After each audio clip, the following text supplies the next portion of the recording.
leaving them in the 1796. The wars they had already finished. It was all over by then. Yeah, that was over.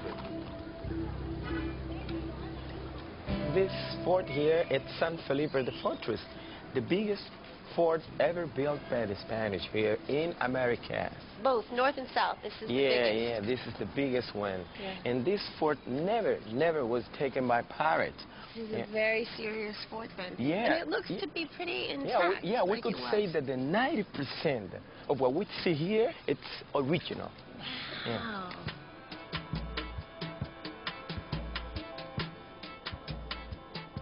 Beneath the fort, the Spanish built a complex labyrinth of tunnels to carry supplies from one end to another and communicate without enemies knowing. The Iglesia de Santo Domingo in the Old Town was built in the 16th century. It's the oldest church in Cartagena and contains something very rare. This is the tomb of the unknown pirate.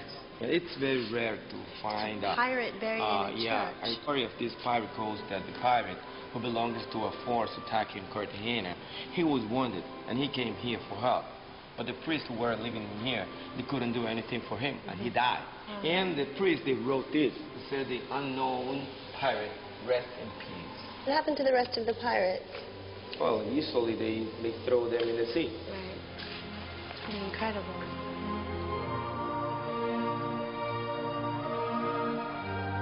The most famous attack on Cartagena was by none other than Sir Francis Drake. To the Spanish, he was one of the worst pirates of all time. However, in English history books, he was a distinguished mariner known as a privateer. So what's the difference? Well, if two countries were at war, as Spain and England often were back then, some seafaring adventurers were actually commissioned by the state to colonize, claim, or steal riches by any means necessary. Basically, pillaging and plundering on behalf of their country. Drake pillaged under license of Queen Elizabeth I of England. He was her own legal pirate, her favorite privateer. During his single raid on Cartagena in 1586, he set fire to the cathedral, held the city hostage for more than 100 days, before agreeing not to level it in return for a huge ransom of 10 million pesos. Drake was the first Englishman to circumnavigate the globe, though his biggest haul was the treasure of the Spanish galleon Cacafuego in Esmeraldas, Ecuador. He died in 1596, a national hero to the English, El Dragón to the Spanish, and was buried at sea near Portobello off the east coast of Panama. Rene Gomez took me out to visit the actual spot where Drake died. This is the Bay of Portobello. On the left-hand side, we have Drake's Island. Drake's Island? Drake's Island, yeah. Where he has been laid to rest? So they say, but actually he's put out to rest further out that way. How do you know? The logbook, the Drake's logbook. Yes. It says exactly where he died. So I brought you out to see where we can line up all the islands. Over there you can see the parallels that you can see on this picture. These two little ones are right there. Exactly. And then over here, the three sisters. One, two, three. Yes. It's the same! Okay, and so this is noted by the secretary of Drake, that he died on the 28th of January, 1595, and you're saying it was right in this place. Here. But what did he die of? It says something crazy. It says the bloody flix, or Bundy... Bloody flux is... bloody flux. Yes. What's that? Basically dysentery, and he died of diarrhea.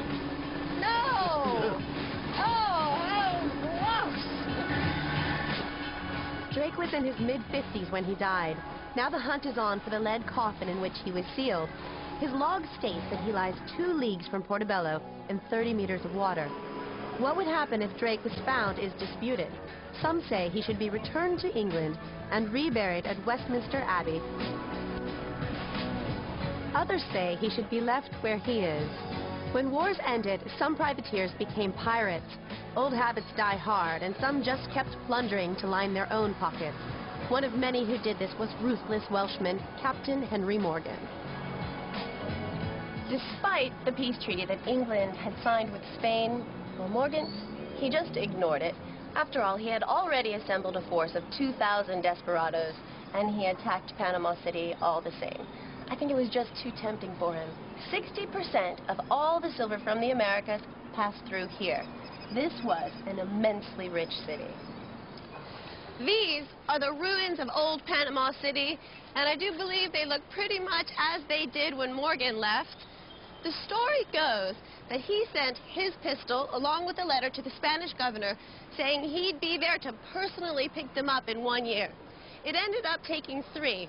On January 28, 1671, despite having lost half his men marching through the jungle, Morgan attacked and destroyed this city. He picked up his gun from the governor and walked away with 600 prisoners and 175 mules loaded with treasure. In the Casco Viejo, which was the new fortified city built nearby, there remains the only piece of gold left by Morgan and brought here after the old city was destroyed. This altar is covered in gold. It's absolutely stunning, but it's even more priceless because it has withstood the test of time as well as pirates. Apparently, when the priests heard that Morgan was on his way, they covered the whole thing in a mixture of charcoal and water. And when he arrived, they said all of the gold, as well as the famous altar, had already been stolen by some other pirates. Can you believe it? Apparently, they even convinced him to donate money for a replacement.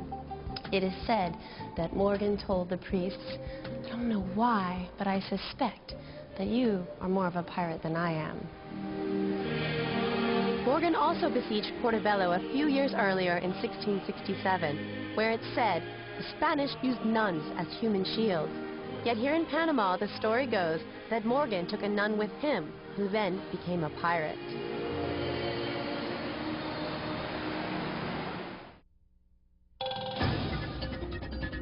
Homem.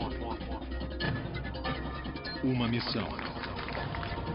Uma odisseia gastronômica. Onde o desagradável pode ser delicioso.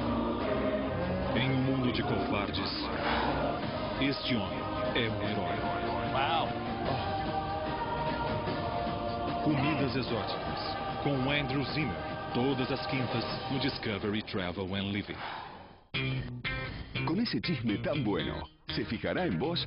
Sí, te afeitaste con la nueva Presto Barba 3 de Gillette. Sus 3 hojas y nueva banda con 3 veces más lubricación te dejan menos irritación y toda su atención.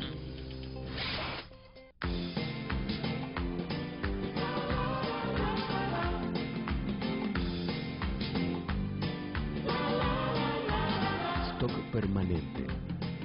Entrega inmediata. Libre. Llévatelo puesto. Sofá cama 3 posiciones, 1.249 pesos. Quando 2 amigos criadores dos mais sofisticados drinks andam por aí pelo mundo, tudo pode acontecer. Absolutamente tudo. Dimitri e Colin competem para preparar o coquetel perfeito.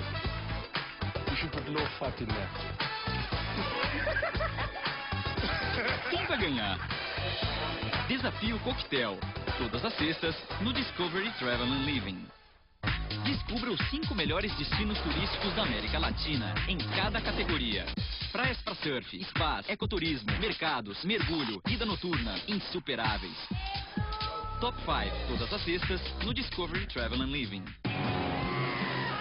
Esse pessoal participa de eventos incomuns.